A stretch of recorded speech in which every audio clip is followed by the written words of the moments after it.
Yes Venkatapuram నుంచి బద్వేల్ వస్తున్న auto బోల్తా కొట్టి పిచ్చిన్నయ్య మృతి చెందిన ఘటన ఏసియన్ ప్రేక్షకులకు విదితమే. అయితే ఇంటికి పెద్ద దిక్కుగా ఉన్న చెన్నయ్య మృతితో ఆ కుటుంబానికి తీరని అన్యాయం జరిగిందని మృతుడి భార్య ఆవేదన వ్యక్తం చేశారు.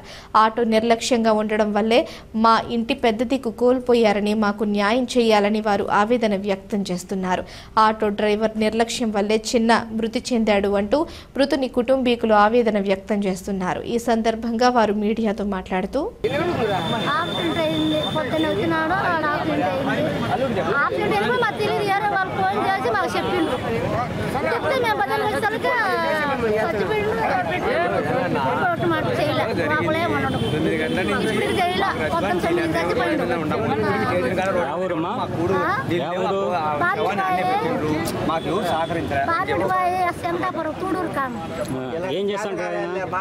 ఆయన రైతాశ్రమం చేసుకుంటాం, కూలి పని రైతాశ్రమం చేస్తాం, వ్యవసాయం చేస్తుంటాడా? ఎందుకంటే ఎట్లా జరిగింది? ఎప్పటి నుంచి ఎన్ని గంటలు జరిగింది? నేను ఇంటికాడ ఉన్నా సార్, నాకు ఒకడే వచ్చిండు, నేను ఇంటికాడనే ఉన్నా, నాకు తెలీదు. ఇంకా మేము మొత్తుకుంటా బద్దెలకు వచ్చినాం, మా వాళ్ళు ఎవరు లేరు, ఒక్కడే వచ్చిండు, ఎవరో పక్క వాళ్ళు ఉండిండు. హాస్పిటల్లో చేర్పించినాడు. ఏం చెప్పారు అక్కడ డాక్టర్లు? ఏం చెప్పిండ్రు అడ ఫింగర్ పోటు మన చేయలే, అట్టే పెట్టుకోను. ఎందుకు చేయలేదంటమ్మా? ఎందుకు చేయలే నాకేం తెలుసు, డబ్బులు వాళ్ళు అడిగితే వాళ్ళు పొద్దునాంచి రాలా, కడుపులో ఉండాము వచ్చం అని వాళ్ళు ఇప్పటికి రాలా. ఇప్పుడు జరుగుతుంది పంచాయతీ. పోలీస్ స్టేషన్లో కంప్లైంట్ కేసు నమోదు చేసిందా? ఏం చెప్పారు పోలీస్ స్టేషన్లో? కేసు రాత్రి సర్దుబాటు చేసుకొని రాజీ పడదామంటే మేము ఒప్పుకోలే సార్, మరి ఎట్లా చేస్తారో ఏమో నాకు తెలీదు.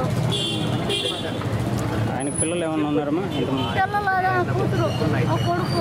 పెళ్ళైందా? ఒక కూతురు ఒక కొడుకు. ఉదయం ఇంటి దగ్గర 8 గంటలప్పుడు బయలుదేరినాడు బద్వేలుకి. సెల్లుకు పవర్ చేయించుకోవాలని బద్వేలు బయలుదేరినాడు.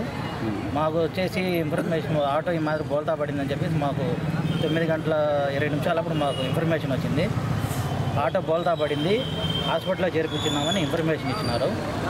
తర్వాత మేము హాస్పిటల్ సిబ్బందికి వచ్చిన తర్వాత లోపల ఉన్నారు, పరిస్థితి ఇంకా తెలియదని చెప్పినారు మాకు. తర్వాత 10 గంటల సమయంలో చనిపోయినారని చెప్పినారు. తర్వాత పోస్ట్ మార్టానికి వేచి ఉన్నారు. వీళ్ళు ఆటో వాళ్ళు వచ్చేసి మా వాళ్ళకు కూడా దెబ్బలు తగినాయి, కడపలో ఉన్నారని చెప్పినారు. కాబట్టి మాకు వాళ్ళకు మా అత్తగారు ఆమె ఒకటే ఉండేది, ఆమెకి ఏదైనా తగినంత నష్టపరిహారం చెల్లించాలని మేము కోరుతున్నాము. ఆమె జీవితానికి ఏదైనా నష్టపరిహారం చెల్లించాలని మేము పోరాడుతున్నామండి. కాబట్టి వాళ్ళు దేనికి రెస్పాండ్ కావట్లేదు. దయచేసి ఆమెకి ఏదైనా నష్టపరిహారం చూపించి ఆమె జీవితాన్ని కల్పించాల్సిందిగా కోరుతున్నాను. ఆయన ఇంటికి యజమాని అతను, ఆయన వల్ల వీళ్ళ కుటుంబం అంతా ఆధారపడి ఉన్నది. దయచేసి ఈ ఒక్క సహాయం చేయగలరు.